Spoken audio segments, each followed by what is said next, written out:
What's up, peeps? Julian Williams here at the distance. Got another video for you guys this afternoon. This one is going to be regarding UFC that fighter Anderson Silva against Roy Jones Jr. So, as far as I know, I don't know. Like I've mentioned before, over the last 4 years, I do not know much of anything about UFC, simply because I do not watch UFC. However, I know who Anderson Silva is. I know from the little clips I've seen of him, he's the number one pound for pound fighter in the world in cage fighting. And apparently, he's supposed to be on top of his game now. So that guy, the one that looks like Lex Luthor, Dana White. So Dana White is trying to make a fight between Roy Jones Jr. and Anderson Silva. Now, I do have to give Dana White, his respect. He's a wonderful promoter with the UFC. I must admit, he is a wonderful promoter. I mean, he knows how to push his fights out there and put them, out in the mainstream. He was able to sell the shit out of James Toney and that Randy Couture guy, one of those on Expendables. He was able to sell the shit out of that one. And James Toney was past his prime with this fight. But as a fan of boxing, a fan like myself, I know that this fight is a straight up joke. The same way that the Couture Tony fight was a joke, this is a joke.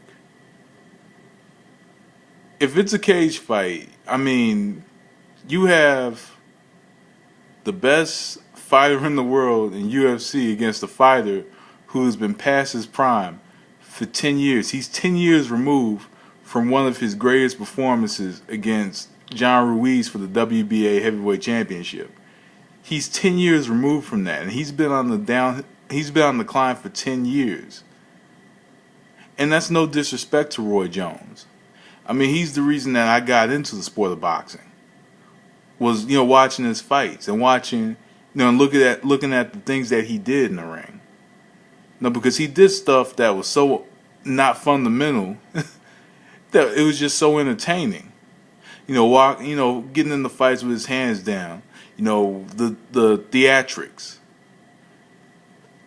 But this is almost 20 years ago, when this man was in his prime, and he's been on the climb for 10 years now. He's not going to win another boxing championship. He's not going to win another boxing championship. He's been a boxer for almost 30 years. I mean, not as a professional, but if you add his time as an amateur, I mean, he's been in the fight game for almost 30 years. So I can understand Roy Jones' reasons for wanting to do UFC, because there's no fights out there for him for boxing.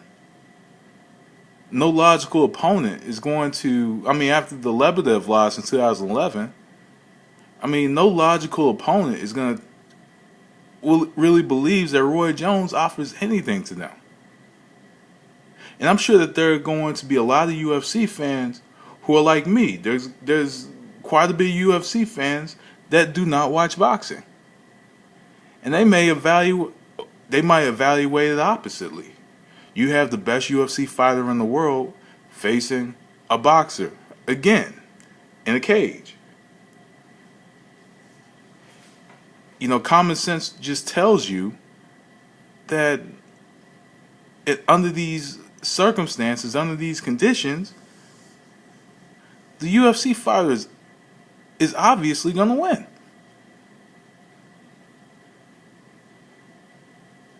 Because like with a UFC fighter, when they might look at it from the other side in, because there's a lot of UFC fighters that have like 10, 11 losses on the record and things of that nature.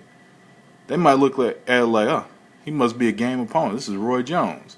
He was a top pound for pound fighter for like 8 years.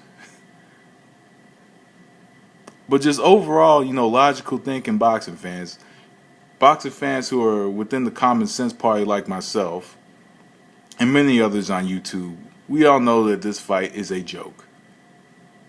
The proposition for this fight is a joke. Now, I'm not saying that UFC altogether is a joke, but I mean, because I don't think the organization is a joke. I just think that as a fan from the outside, from the outside of the circle, I'm just thinking to myself like, wow,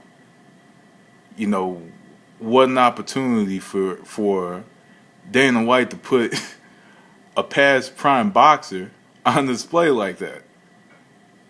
The same way with James Toney. So I mean, it is what it is. I mean, that's the business aspect of the game of sports. That's the business aspect of it.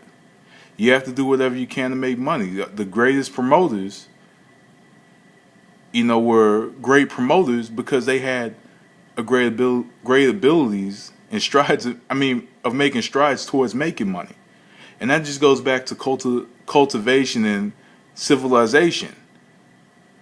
You have to know how to make money in order for your business to be prosperous. So I understand possibly Dana White's justification for making this fight, I guess. But it's a joke. Anyway, peeps, I'm out of here. Thanks for watching. That was a distance. Peace.